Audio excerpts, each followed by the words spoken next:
I was just 6 when Mom passed away. My memories of her are like whispers, soft and fleeting.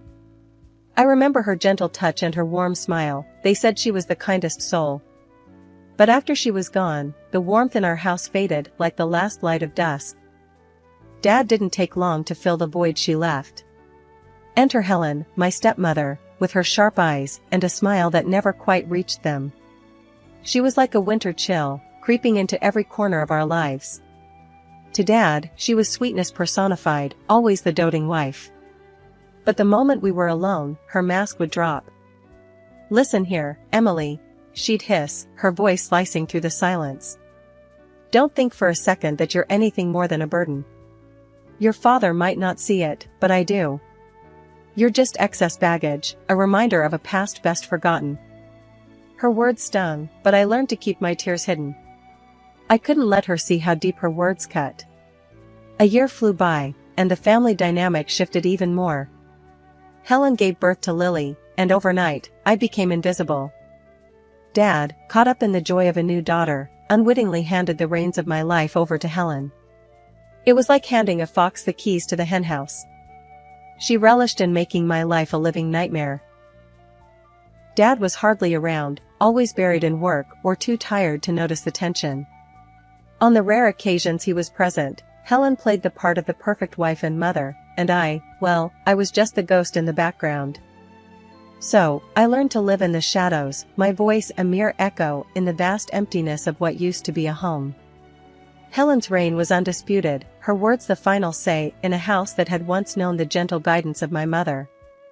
And as the days turned to years, I found myself wondering if the warmth of a family was just a distant dream, forever out of reach in the cold reality I existed in.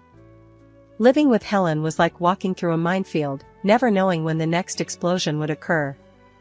Meal times were a particular kind of torture. She knew exactly which dishes made my stomach turn, yet those were the ones she'd serve me, her eyes glinting with malice as she'd set the plate down. "Here, Emily, your dinner. Eat up, we can't have you wasting away," she'd say, a twisted smile on her lips as she served me the very thing she knew I despised. I'd sit there, the smell alone enough to make me nauseous. The few times I mustered the courage to push the plate away, Helen's theatrics would come into play. "John, look at her. Your daughter is turning into a princess, too good for the food I slaved over. What are we going to do with her?" she'd wail to my father, painting herself as the victim. Dad, ever the peacemaker, would sigh. "Emily, can't you just eat what's given to you? Your stepmother works hard to prepare these meals." But it wasn't just the food.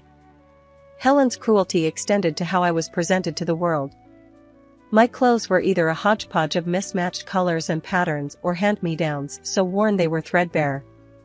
I'd step out looking more like a scarecrow or a parrot, drawing snickers and sideways glances from my peers. "Emily, why do you dress like that?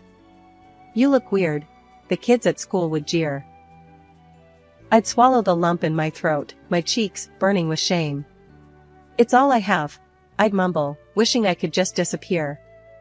Back at home, Lily lived a starkly different life. She was the golden child, the center of Helen and Dad's world. Her wardrobe was a collection of the prettiest dresses, her meals always her favorites. She grew up with the world at her feet, and it showed in her attitude. Spoiled and petulant, she'd throw tantrums if things didn't go her way, and Helen would rush to soothe her, blaming me for her outbursts. "Emily, look what you did. You upset your sister," Helen would scold, even if I hadn't done a thing. And if Lily ever got caught doing something wrong, somehow, it would be twisted to be my fault. "Emily, I can't believe you'd do this," Dad would say, disappointment in his eyes, as Helen spun her tales, painting me as the instigator and Lily as the innocent. But despite the pain, the unfairness of it all, a small part of me held on to hope. Hope that one day, things would change. That one day, Dad would see through Helen's lies. That one day, I'd be able to leave this all behind and find a place where I belonged, a place where I was more than just the unwanted stepdaughter, more than just the shadow in the background of Lily's perfect life. Life under Helen's roof was a daily grind, a test of endurance. But amidst the gloom, a flicker of light appeared, so unexpected it almost felt like a dream. It happened one ordinary evening, the kind that usually passed in silence or with Helen's sharp words cutting through the air. I was in my room, lost in my books, the only escape I had from the dreariness of my existence, when Dad's voice broke through the quiet. "Emily, come down here. We need to talk," he called, his tone more serious than usual. Curiosity piqued, I hesitated for a moment, wondering what I might have done wrong this time. As I made my way downstairs, I found Dad sitting at the kitchen table with a stack of papers in front of him. Helen was there too, her eyes wary, a frown creasing her forehead. "What's going on?" I asked, trying to keep my voice steady. Dad cleared his throat, his eyes meeting mine. "Emily, I've been thinking. It's about time we discussed your future. You're graduating soon, and..." Helen cut in, her voice sharp. "Yes, Emily. Your father thinks it's time you stood on your own 2 feet. Isn't that right, John?" But Dad shook his head, silencing her with a look. "What I'm trying to say is, your mother, God rest her soul, she left something for you. For your education. It's enough to get you through college." I stood there, stunned, the words barely sinking in. "College? You mean, I can go to college?" Helen scoffed.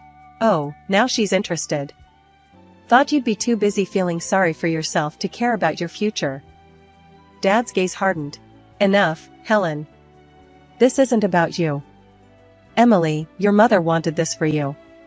She set aside this money before she passed. It's yours, and I think it's what she would have wanted." The room spun around me. College. A chance to escape, to build a life away from the cold stares and harsh words. I felt a lump in my throat, a mix of gratitude and an overwhelming sense of what this meant. "Thank you, Dad. I don't know what to say," I managed, my voice barely above a whisper. Helen snorted. "Well, don't get too excited. It's not a free ride. You'll have to work hard, prove that you're not just wasting your mother's hard-earned money." But her words, usually so cutting, couldn't pierce the bubble of hope that had formed around me. For the first time in what felt like forever, I saw a path forward, a way out. The following weeks were a blur of applications, forms, and preparations. Helen's barbs continued, but they bounced off me, unable to puncture the shield of determination I had built. I was going to college, stepping into a future that was mine to shape. And as I packed my bags, ready to leave the house that had never truly felt like home, I looked back, not with sadness, but with a sense of closure. This was more than just leaving, it was the first step toward finding myself, toward healing the wounds of the past and building a life where I was more than just the unwanted stepdaughter, more than just a shadow in a cold, unloving home. Helen watched me with a smirk as I headed for the door. "Don't think this is the end, Emily. Life's not that kind. You'll learn soon enough." I met her gaze, my resolve unshaken. "Maybe. But at least I'll be learning, growing, and most importantly, living on my terms." With those final words, I stepped out, the weight of the past lifting with each step I took. The future was uncertain, daunting even, but it was mine, and that was all that mattered. Leaving home for college was like taking a deep breath after years underwater. I was off to study law in a city miles away from the stifling walls of my past. I couldn't help but feel a mix of excitement and relief as the bus pulled away, the familiar sights fading into the distance. Life in college was a whirlwind of lectures, libraries, and late-night study sessions. I threw myself into the law, finding solace in the clarity of statutes and the fairness of justice, so different from the life I'd known. Holidays would come, and I'd send my wishes back home, but the silence that returned was deafening. No happy birthday, no Merry Christmas, just the echo of my own voice in the void. Years slipped by, and my hard work paid off. Graduation day came, and I walked across that stage, not just with a degree in hand, but with the satisfaction of having done it on my own. I landed a job at a small law firm, throwing myself into the world of briefs and courtrooms. I was 25, standing on my own 2 feet, carving out my place in the world. Then, out of the blue, my phone rang one lazy Sunday afternoon. The screen flashed Dad, making my heart skip a beat. "Hello?" I answered, my voice cautious. "Emily, it's your dad. I know it's been a while, and I'm sorry for that. I'm not doing too well, health-wise. And I've been thinking, maybe it's time to mend fences, you know?" His voice was weaker than I remembered, laced with a regret that tugged at my heartstrings. "Dad, of course, I want that too. How are you? What's wrong?" The concern in my voice surprised even me. "It's a long story, Em. I've got some health issues, and well, it made me realize, life's too short for grudges, or what have been. I miss you, kiddo." Hearing the word miss from him, after all these years, it did something to me. It was as if a small, locked-away part of my heart creaked open. "I miss you too, Dad. I can come visit, see how you're doing. We can talk, try to start over." I found myself saying, the words spilling out, before I could weigh them. That'd mean the world to me, Em. Really. The call ended with a promise to visit soon, leaving me in a whirlwind of emotions. For so long, I'd built up walls, prepared myself to go through life without my family. And now, with just a few words, those walls seemed less impenetrable. As I was packing my suitcases in my car, I realized that this wasn't just a journey back home. It was a journey into the unknown, a chance to heal old wounds, to bridge the gap that time and silence had widened. And for the first time in a long time, I found myself looking forward to what lay ahead. The drive back to my hometown felt longer than it actually was. Each mile closer to the house where I grew up made my heart race a little faster. I hadn't been back since I left for college, and the thought of facing them all again was daunting. Pulling into the driveway, I sat for a moment, gathering my thoughts. The house looked the same, yet different somehow, smaller and less intimidating than in my memories. Taking a deep breath, I stepped out of the car and walked up to the front door. Before I could even knock, it swung open, and there was Helen, her eyes scrutinizing me from head to toe. "Well, if it isn't the prodigal daughter. Back from the big city, huh? Still dressing like you're on a budget, I see," Helen sneered, her voice dripping with disdain. I felt the old familiar sting of her words, but I wasn't the same timid girl anymore. "Clothes don't make a person, Helen. It's what's inside that matters," I replied, my voice steady. Her laugh was harsh, devoid of warmth. "Look at you, all grown up and spouting wisdom. Come in then. Your father's been asking about you." As I stepped into the house, memories flooded back, each room a reminder of the years I'd spent under Helen's critical eye. I found Dad in the living room, a shadow of his former self, looking frail and tired. "Dad," I said softly, approaching him. His eyes met mine, and I saw a flicker of emotion, a mix of sadness and relief. "Emily, you're here. I've been thinking about you, about everything. I wasn't there for you when you needed me most. I'm sorry, so sorry for that." The sincerity in his voice caught me off guard. "It's okay, Dad. We can't change the past. What's important is that we're here now." He nodded, his hand reaching out weakly, and I took it, a silent acknowledgement of forgiveness and a tentative step toward healing. Helen watched from the doorway, her expression unreadable. "Well, this is touching. The perfect family reunion," she said, her voice laced with sarcasm. I chose to ignore her jab, focusing instead on Dad. "How have you been, really?" I asked, concern lacing my words. "It's been tough, Emily. The illness, it takes a lot out of me. But having you here, it means more than you know," he replied, his voice weak, but genuine. Behind Helen, I noticed Lily peeking in, her expression curious. She was no longer the little girl I remembered, but an 18-year-old young woman, looking unsure of where she fit into this unexpected family gathering. "Lily, come here. It's been a long time," I said, offering her a small smile. She hesitated for a moment before stepping forward. "Hi, Emily. You look different," she said, her tone cautious, but not unkind. Different good, I hope, I replied, trying to break the ice. She gave a small, uncertain smile. Yeah, different good. The conversation was awkward, the years of distance and Helen's influence hanging heavily between us. But it was a start, a small crack in the wall that had separated us for so long. In the days that followed, I found a small apartment nearby and settled into a routine of visiting Dad, trying to make up for lost time. Our talks were sometimes painful, often healing, a mix of regret and rediscovery. Helen's presence was a constant challenge, her remarks a reminder of the past. But the change in Dad, the softening of Lily, it gave me hope that maybe, just maybe, we could find a way to be a family again, flawed and fractured, but together in our own way. Life in my hometown was settling into a rhythm, a delicate balance between the past and the present. Dad's health was a constant worry, but our newfound bond brought a sense of peace that had been missing for years. However, the calm was soon to be disrupted in a way I never anticipated. One evening, as I was leaving Dad's house, Helen cornered me in the hallway, her eyes glinting with an unfamiliar intensity. Emily, your father wants to talk about something important. Something about his will. You should be there, she said, her voice low and urgent. Surprised by her seriousness, I nodded. Okay, Helen. Let's see what Dad has to say.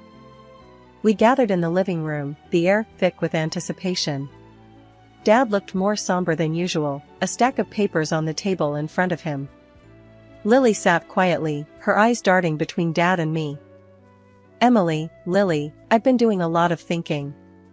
Life's thrown us some curveballs, and it's made me realize how important it is to put things in order. Dad began, his voice steady but strained. Helen interjected, her tone sharp. John, just get to the point. What are you trying to say? Dad took a deep breath. I've decided to revise my will. Emily, I've not been fair to you, not for a long time. I want to make it right. I'm leaving you a portion of my estate, $300,000. It's what your mother would have wanted. The room went silent, the weight of his words hanging in the air. Helen's face turned a shade paler, her lips pressed into a thin line. You can't be serious, John. Emily's been gone for years, and now she just waltzes back in and you're giving her part of our family's estate? What about Lily? Helen's voice was sharp, her words slicing through the tension. Dad remained firm. It's my decision, Helen. Emily is my daughter, and she deserves this. It's long overdue. I was speechless, the emotions swirling inside me too complex to untangle. Gratitude, guilt, and a sense of vindication all mixed together. Lily finally spoke up, her voice small but clear. Dad, it's your choice. I just want us to be a family again. That's more important than any will. Helen shot her a withering look, but said nothing. The tide had shifted, the dynamics of our family changing in ways I never imagined. Weeks turned into a tentative dance of civility in the house. I'd drop by often, each visit less tense than the last, almost normal. Helen, to my surprise, was behaving decently, her usual sharp tongue seemingly dulled. One sunny afternoon, as I was leaving Dad's place, Helen approached me, a hint of unease in her eyes. Emily, I hate to ask, but can I borrow your car? Mine's broken down, and I have an important errand. I wouldn't bother you otherwise, she said, her voice almost too casual. I hesitated, the keys to my car heavy in my pocket. But seeing her seemingly genuine distress, I relented. Sure, Helen. Just be careful, all right? I said, handing her the keys. She offered a rare smile. Thank you, Emily. You're a lifesaver. I left by taxi, a nagging unease in the pit of my stomach. The next day, I returned to pick up my car, expecting to find it parked outside. But the space was empty. Confusion turned to concern as I hurried inside. Helen, where's my car? It's not outside, I asked, trying to keep my voice calm. She looked up from her magazine, her expression one of confusion. What do you mean? It should be right out front. You gave me the keys, remember? Dad, seated at the table, chimed in, his brow furrowed. Lily took the car out early this morning. Didn't she tell you, Helen? Helen's face went pale. No, she didn't. Why would she take your car, Emily? She knows it's not hers to use. Before I could respond, my phone rang, the sound slicing through the tension. It was the local police.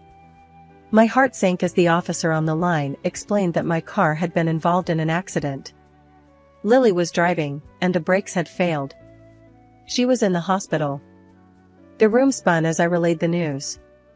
Helen let out a gasp, clutching her chest as she staggered, then collapsed into a chair. Oh God, what have I done? She murmured, her voice barely a whisper. Dad and I exchanged a look of confusion and horror. Helen, what are you talking about? What have you done? I demanded, my voice rising with panic. When she finally composed herself, her words sent chills down my spine. I tampered with the brakes, thinking it would be you driving, not Lily. Oh God, I was so angry about the will, about everything. I never meant for Lily to get hurt. The confession hit like a punch to the gut. Disbelief, rage, and shock coursed through me as Dad called the police, his hands shaking. The room, once a place of tense reconciliation, was now a scene of betrayal and devastation. As the reality of Helen's actions sank in, the world as I knew it crumbled. The fragile peace we'd built, the family we'd tried to mend, it was all shattered by a single, unthinkable act. And as we waited for the police to arrive, the weight of what had happened, of what could have happened, was suffocating. I was torn between concern for Lily, lying in a hospital bed because of a malicious act meant for me, and the betrayal by Helen, a woman who had proven she was capable of the unimaginable. The road to healing and forgiveness had been hard enough, but now, it felt impossible. The police arrived, their arrival a stark reminder of how quickly life can spiral out of control. Helen was taken away, her face a mask of shock and disbelief. Dad and I sat in silence, the weight of her confession hanging heavy between us. I can't believe she would do something like this. To her own daughter. Dad's voice broke, the betrayal cutting him deeper than any illness ever could. I reached out, taking his hand. Dad, we need to be strong, for Lily. She needs us now more than ever. He nodded, his eyes moist with unshed tears. You're right, Emily. It's just, all these years, I never knew the person I was sharing my life with. The following days were a blur of hospital visits and legal procedures for divorce. Lily was stable, but the road to recovery was going to be long.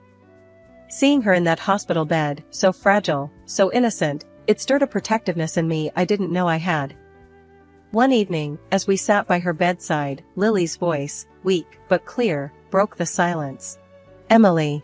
I'm sorry. For everything. I never knew. I never thought. I squeezed her hand gently. Lily, it's not your fault. You didn't know. We're going to get through this, together. Dad, who had been a silent presence, spoke up. Both of you, you're my girls. What Helen did, it's unforgivable.